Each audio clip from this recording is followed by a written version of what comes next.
Hello friends, I am Dr. Deepak Garg. I am an orthopedic surgeon and today we will discuss about biomechanics of knee in total knee arthroplasty. We will have a stepwise approach. Let's first discuss about knee motion during gait cycle. In normal gait we have 0 to 67 degree knee ROM, stair climbing 83 degrees, descending stairs 90 degrees, rise from chair 93 degrees. That means in our day-to-day life we have 0 to 100 degrees knee range of motion. So in total knee arthroplasty we plan to achieve minimum of 0 to 100 degrees knee range of motion. Let's now talk about the axial and rotational alignment of the knee. So after the knee exposure, the first cut that we take is usually the AP cut of the tibia. So for tibial alignment AP axis, we take a cut perpendicular to the mechanical axis. So this is a tibia mechanical axis and we take a cut perpendicular to the mechanical axis. Similarly, in the sagittal plane, there is a varying degree of the posterior slope. So we take a cut in varying degree of the posterior slope. We will talk in detail in the same video. For the rotational alignment, say this is a tibia, this is tibial tray, lateral and medial side. There is a mark on the anterior side of the tibial tray. Now we will make a mark on the tibial tuberosity at the junction of medial 1/3 and lateral 2/3 of the tuberosity. And we match this mark with the mark on the tibial tray. And here we fix the tibial tray. So this is a static alignment. There is another method that is kinematic, but in our day-to-day practice we usually use a static alignment method. Similarly, for the femoral alignment, we take a 5 to 6 degree of valgus to the anatomical axis. So this is an anatomical axis and we usually take a 6 degree of valgus cut for the distal femur. And for the rotational alignment, we take a cut. There are multiple methods. We can take a parallel to the epicondylar axis. We can take a cut perpendicular to the AP axis, or we can take 3 degree external rotation to the posterior condylar axis.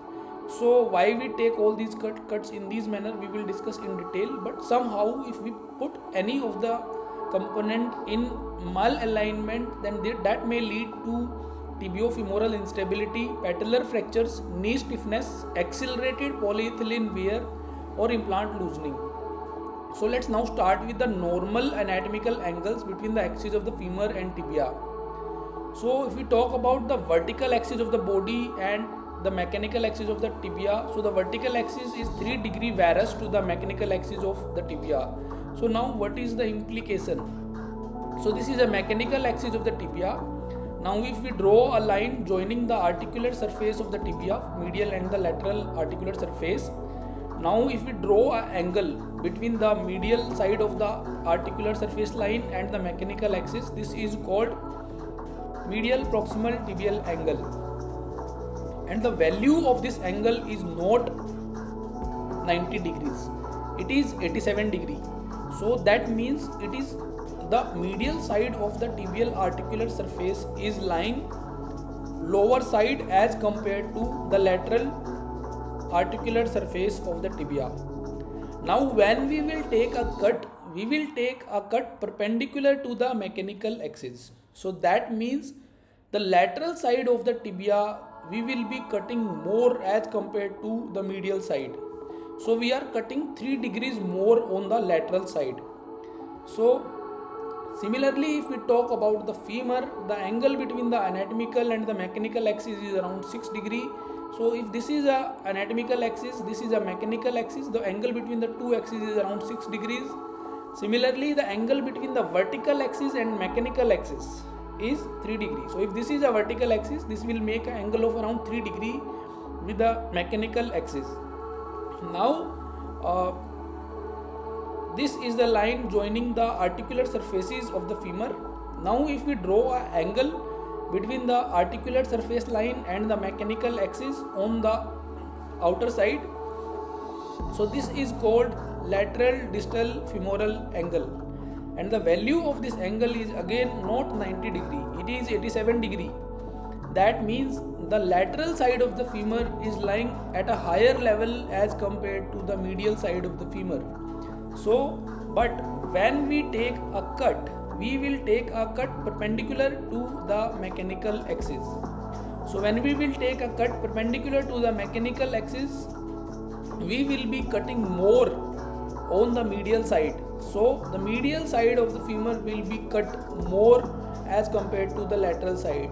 So we are cutting 3 degree more on the medial sides. Let's just combine the two parameters and see.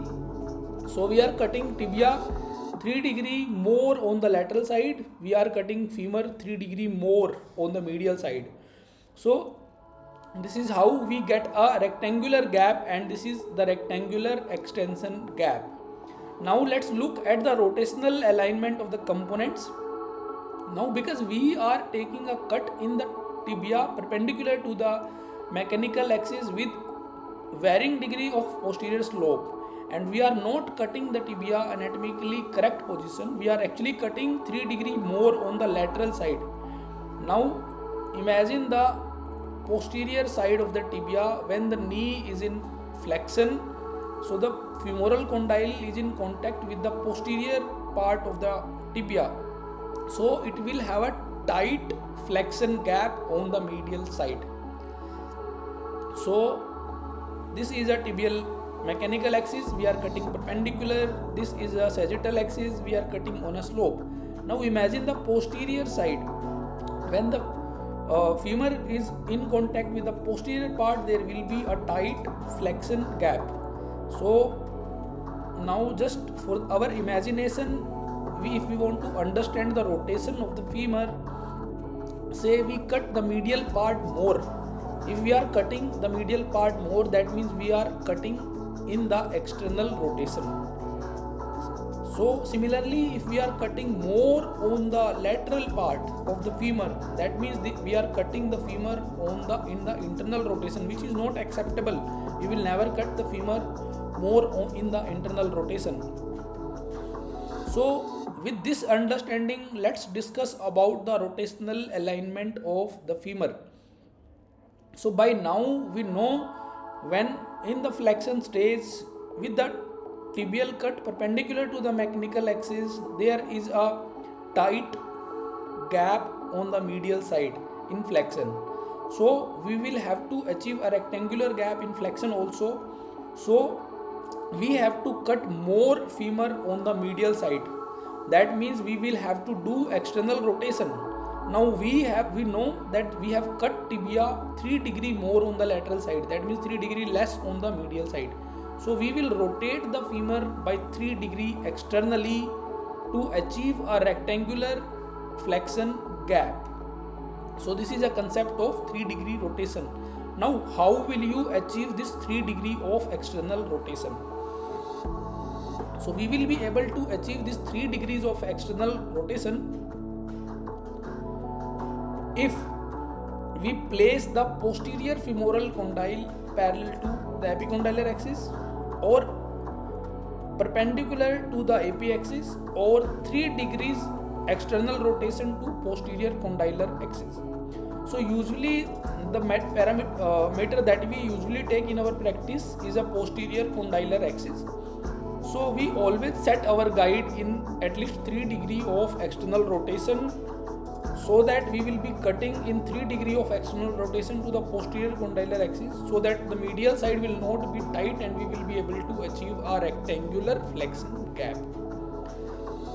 So tibial alignment, we have already seen that there is a mark on the anterior part of the tibial tray. We make a mark on the tibial tuberosity at medial 1/3 and the lateral 2/3 of the tibial tubercle. We match the mark and fix the tibial component. This is how we are able to achieve the rectangular gap in extension and in flexion.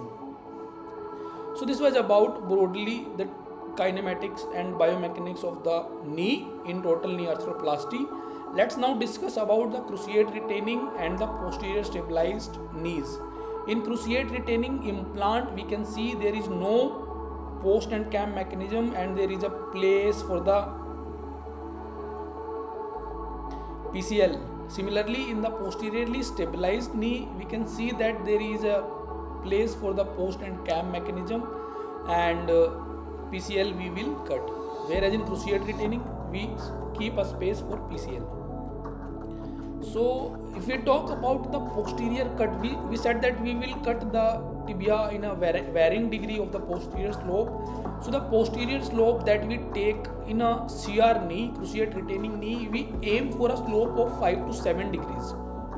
whereas in posterior stabilized or PS knee, we will keep a small slope, and the recommendation is from 0 to 3 degrees. We tend to keep a lower slope in PS knees. Let's think a little bit about patellofemoral biomechanics. In the patellofemoral, the main we maintain the lever arm. We will maintain the lever arm patellofemoral stability, normal biomechanics of the patella, and joint reaction force. These things we will have to maintain in total knee replacement. Now that let's just discuss about how the patella work. This is a knee center of rotation, and this is a normal lever arm. But when patella is not there, so this is a patellar tendon, this is a quadriceps muscle, this is a force of the patellar tendon and the force of the quadriceps, and this is a lever arm in presence of the patella. So patella significantly increases the lever arm, so it is must. Patella increases the lever arm of the extension mechanism and the lever arm maximum at 20 to 30 degree of the flexion. And the lever arm depends on the geometry of the trochlea, varying patellofemoral contact area, varying center of rotation of the knee. And there can be polyethylene issues also in total knee arthroplasty. Thinner poly associated with a higher accelerated polyethylene wear. So the minimum thickness of the poly that we use is 8 mm. Nowadays, because of the availability of the highly cross-linked polyethylene which are produced by high dose gamma irradiation with subsequent annealing, they has produced a dramatic decrease in the wear. Now if we talk about the component fixation, we usually fix with the PMMA, has consistently shown a long-term durability, and cementless fixation with bone ingrowth has been less reliable in long-term studies. So we always use a cemented total knee arthroplasties. So this was about the biomechanics of total knee arthroplasty. This was a stepwise approach. This was about our video today. If you like the video, please share and subscribe and comment on the video. For more such video, like and share our channels. So thank you guys, thank you very much.